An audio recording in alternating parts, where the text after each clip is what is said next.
And ఇంకొకటి కూడా recent times లో మనం చూసాము నాచే నచ్చే సాంగ్ రాజాసాబ్ లో తమన్ సార్ చేసిన దానికి అంటే నాది కాపీ కొట్టారని చెప్పి ఇన్స్టాగ్రామ్ లో ఒక రీల్ వైరల్ అవుతుంది, ఇది నాది కాపీ కొట్టారు అని చెప్పేసి ఆయన వర్షన్ ప్లే చేశారు, ఈయన వర్షన్ ప్లే చేశారు, ఇలా చెప్పు తీసి ఇలా ఎలా అన్నారు, అదే కదా. ఓకే, అది సో నువ్వు మ్యూజిక్ చూసారా మీరు? What do you think? Director question, Shivaji గారి క్వశ్చన్, నీకు ఈ క్వశ్చన్. అయ్యో బాల్స్ ఇలా వేస్తుంది. మామూలుగా అడుగుతున్నారు. ఇన్ జనరల్ మనం ఫ్రెండ్స్ గా మాట్లాడుకుంటాం కదా, సో క్యాజువల్ గా నేను నార్మల్ క్యాజువల్ ఫ్రెండ్స్ లాగా అదే కెమెరాలు ఉన్నాయి అంతే. అట్లా అని చెప్పి మీరు నాకేం డిస్కషన్స్ పెట్టద్దు. నేను సరే చెప్పండి.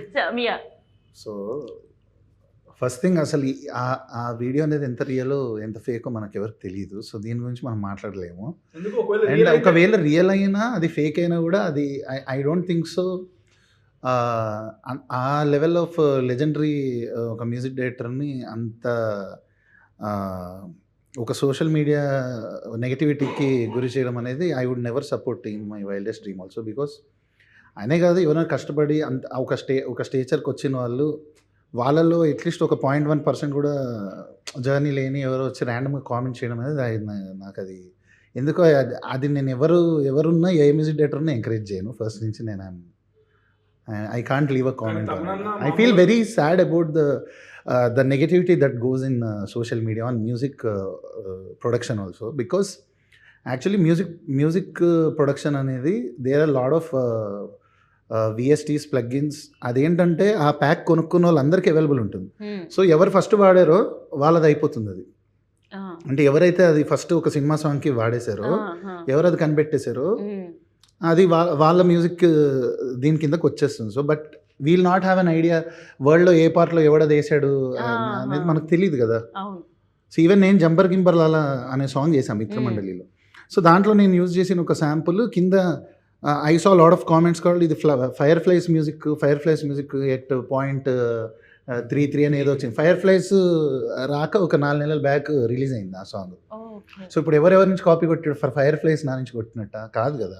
సో అది బేసిక్గా మ్యూజిక్ ప్రొడక్షన్, మ్యూజిక్ ప్రొడ్యూస్ చేసి ఎవరికైనా తెలుసు, బట్ కామన్ మ్యాన్కి అది తెలియదు.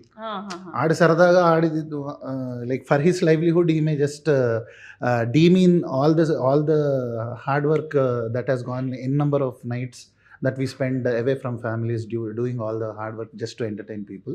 So I think others I don't support anybody ఈ సోషల్ మీడియాలో వచ్చే నెగిటివిటీ. అండ్ అలాంటి ఒక బాడీ ఆఫ్ వర్క్ చేసి ఇప్పుడు తమన్ గారు కావచ్చు, దేవి గారు కావచ్చు, they are all legends. So we can just ర్యాండమ్గా అలాంటి వాళ్ళ గురించి మాట్లాడేంత అర్హత లేని వాళ్ళందరూ అవి చేస్తున్నప్పుడు I can't even. I feel very sad. అంటే నేను ఇవన్నీ లుకప్ చేసి ఒక ప్రొఫెషన్ ఇది నేను ఎంచుకున్నా మ్యూజిక్ డైరెక్టర్గా.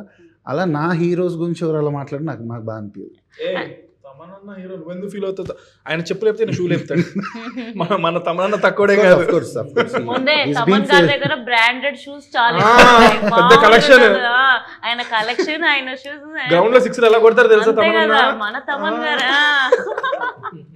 ఎనీవేస్ తమన్ గారు మీరంటే ఇష్టం అది.